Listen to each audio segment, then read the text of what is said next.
नमस्कार, मैं डॉक्टर सीमा शर्मा ऐसे संस्कृत क्लासेस में आपका स्वागत करती हूँ। संज्ञा प्रकरण में आज प्रग्रह संज्ञा सूत्र करते हैं। प्रगृह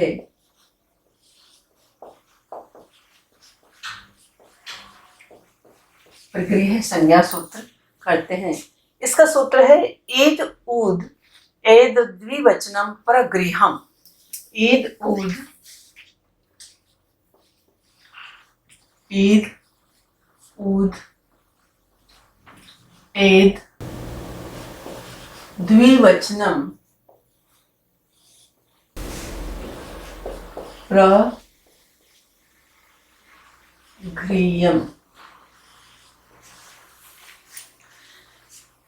यानी इकारांत उकारांत और एकारांत द्विवचन की प्रगृह्य संज्ञा हो। इकारांत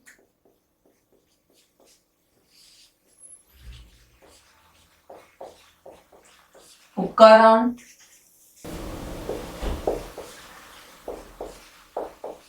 एकारांत द्विवचन की प्रगृह्य संज्ञा होती है। इकारांत उकारांत एकारांत द्विवचन की प्रगृह्य संज्ञा होती है। जैसे हमने शब्द क्या लिखा, हरि। हरि जमा एतौ। तो हरि शब्द की शब्द रूप कैसे चलेंगे? हरि हरि हरि। यथा हरि एतौ। हरि शब्द का प्रथमा का द्विवचन होने से दीर्घ इकारांत है। हरि शब्द हमारा क्या है? प्रथमा विभक्ति का द्विवचन होने से दीर्घ इकारांत है, अतः परगृह्य संज्ञा हुई। तो प्रकृति भाव हुआ। प्रकृति भाव का मतलब है परिवर्तन नहीं हुआ। तो पलुत परगृहा अचि नित्यम। पलुत प्रगृहा अचि नित्यम। पलुत प्रगृहा अचि नित्यम यानी प्लुत या प्रगृह्य संज्ञक स्वरों के बाद यदि स्वर आए तो वहां संधि नहीं होती, प्रकृति भाव होता है।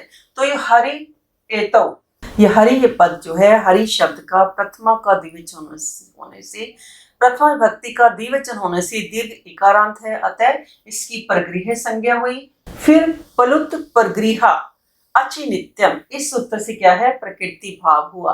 प्रकृति भाव यानी कोई परिवर्तन नहीं हुआ। इसी प्रकार दूसरा उदाहरण लेते हैं हम। विष्णु इमौ। विष्णु इमौ यानी विष्णु यह पद। विष्णु शब्द का प्रथमा का द्विवचन होने से दीर्घ उकारांत है, अतः प्रगृह्य संज्ञा हुई। तब इसका क्या है? प्लुत परगृह अचि नित्यम से क्या है? प्रकृति भाव हुआ। अगला उदाहरण है हमारा गंगे अमु।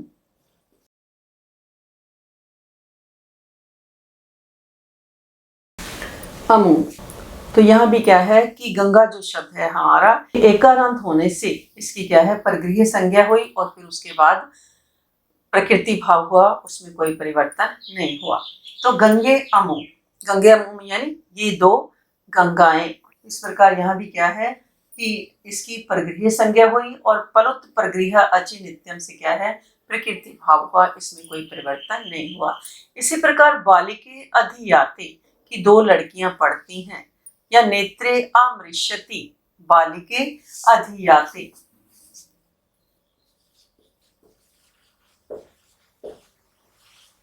इसी प्रकार बालिके अधियाते, बालिके अधियाते कि यहाँ दो लड़कियां पढ़ती हैं। अधियाते मैंने पढ़ती हैं, दो लड़कियां पढ़ती हैं, दो बालिकाएं पढ़ती हैं। तो यहाँ बालिके जो शब्द है हमारा क्या है? बालिका का प्रथमा विभक्ति का द्विवचन है। पहले इसकी परगृह्य संज्ञा हुई और फिर प्लुत परगृह अचि नित्यम से क्या है? इसमें प्रकृति भाव हुआ। इसी प्रकार नेत्रे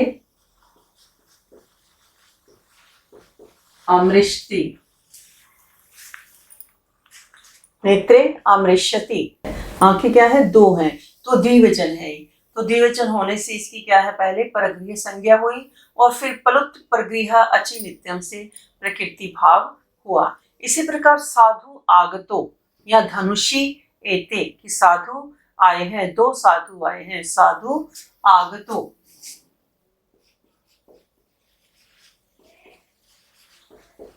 साधु आगतो, दो साधु आए हैं।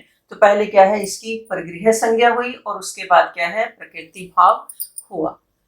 तो एक अगला और एक सूत्र है, वो भी परगृह संज्ञा सूत्र है, अदसो मात। अदसो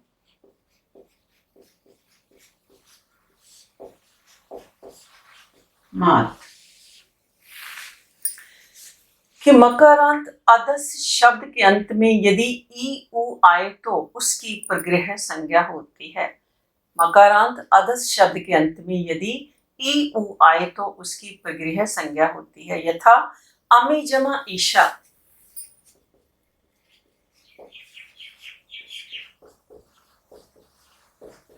ईशा, अमी जमा ईशा।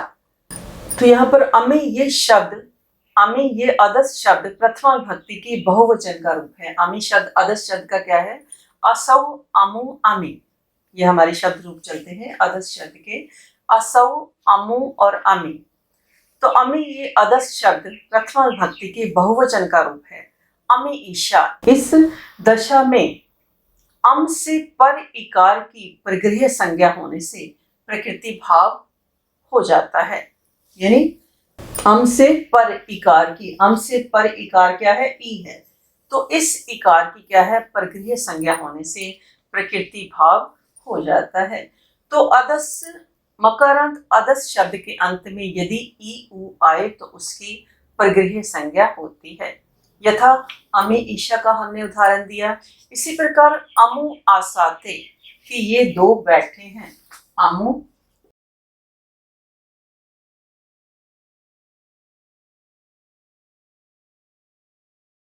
इसी प्रकार अमु आसाते कि यह दो बैठे हैं। इस प्रकार अमु अयोध्यायाम दृष्टो कि इन्हें अयोध्या में देखा। अमु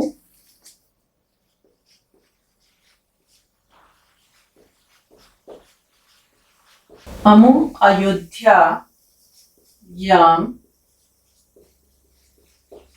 दृष्टो, अमु मैंने कि इन दोनों को अयोध्या में देखा। एक और सूत्र है अगला, निपात का जनांग। निपात का जनांग कि आ को छोड़कर एक अच वाले निपात की परगृह संज्ञा होती है। निपात का जनांग कि आ को छोड़कर एक अच वाले निपात की परगृह संज्ञा होती है। जैसे हमने क्या लिखा, ई इंद्र, ई इंद्रहा। ई इंद्र मतलब क्या है, यह इंद्र है। तो यहाँ ई क्या किसको बताता है, विस्मय अर्थ को बता रहा है। ई किस अर्थ को बताता है, विस्मय अर्थ को बताता है।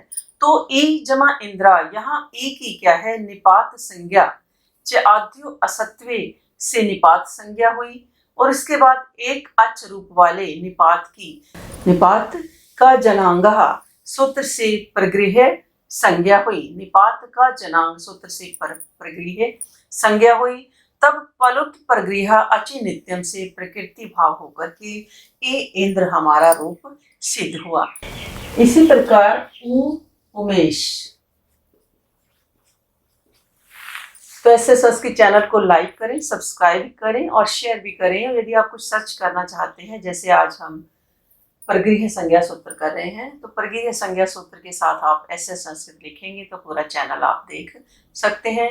इसी प्रकार प्ले लिस्ट में जाकर के भी जो भी आप देखना चाहते हैं, संधि, समास, कारक, अपठित गद्यांश, संस्कृत में अनुवाद, नीति शतक, अभिज्ञान शकुंतलम, रघुवंश, प्रत्याहार सूत्र, कारक, जो भी आप सर्च करना चाहते हैं प्ले लिस्ट में जाकर के देख सकते हैं। और कम्युनिटी में भी मैं क्वेश्चन बीच बीच में डालती रहती हूँ, तो वहां जाकर के भी आप क्वेश्चन का उत्तर दे सकते हैं। तो इसी प्रकार उमेश, उमेश का मतलब क्या है, यह शिव है। तो उ हमारा किसको बताता है, वितर्क अर्थ को बताता है। वो किसको बताता है, वितर्क अर्थ को बताता है। और ई जो हमारा शब्द है वो किसको बता रहा था, विस्मय अर्थ को बताता है। तो इसकी भी सिद्धि कैसे होगी, जैसे ई इंद्र की हुई, इसी प्रकार क्या है, उमेश शब्द की भी सिद्धि हमारी होगी। एक और सूत्र है अगला, ओत। ओत यानी ओकारांत निपात की ही परगृह संज्ञा होती है। यानी इसमें कौन कौन से निपात हैं, आहो, अथो, मिथो, उताहो।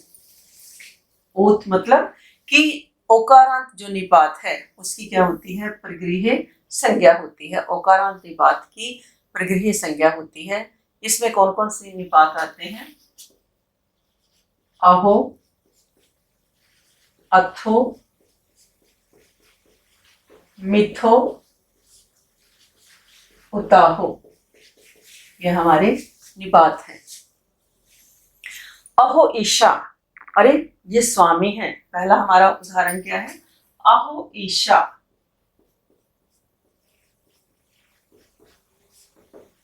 अहो ईशा की अहो ये स्वामी है। अगला अथो अपि, अथो अपि, अगला क्या है हमारा, अथो अपि। इस पर भी, इसका मतलब क्या है, इस पर भी। फिर मिथो अगच्छतः, मिथो आगच्छतः है कि वे दोनों साथ आते हैं। मिथो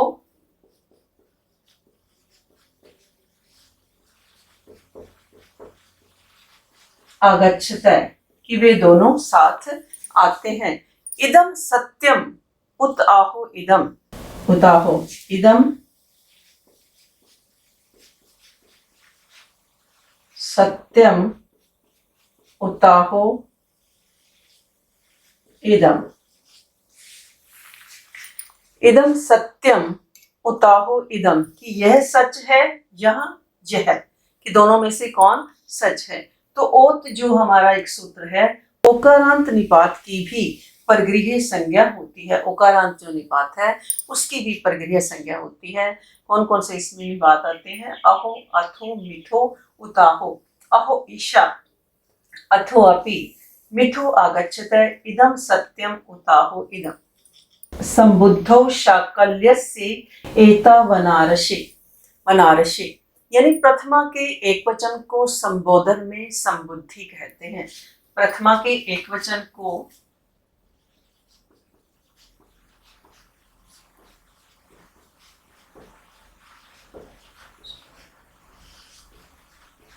प्रथमा के एकवचन को संबोधन में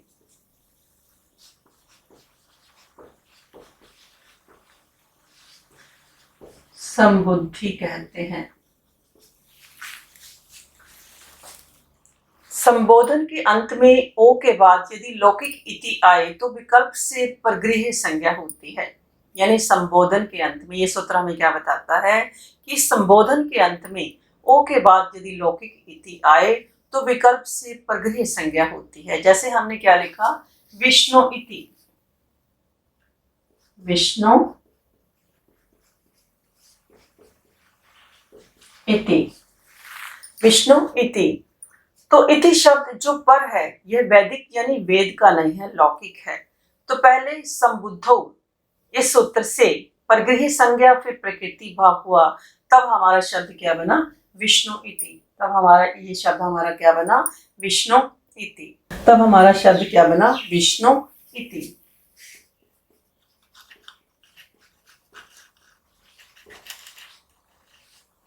विष्णु इति। तो दूसरी ओर क्या है कि अभाव पक्ष में एचो आयवा यावय सूत्र से ओकार को क्या आदेश हुआ, अव आदेश हुआ। तब हमारा क्या बना, विष्णु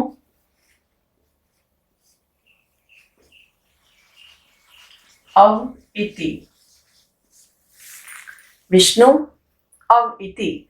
तो लोपे शाकल्य से विकल्प से पदांत होने के कारण वकार का लोप हुआ। तब हमारा शब्द क्या बन जाएगा, विष्णु इति। अभाव पक्ष में विष्णु इति। अब जब जब संधि होगी लोप अभाव पक्ष में क्या बन जाएगा, विष्णु विति। लोप अभाव पक्ष में विष्णु विति। इस प्रकार ये हमारे रूप सिद्ध हुए। Vishnu Viti, Vishnu Viti.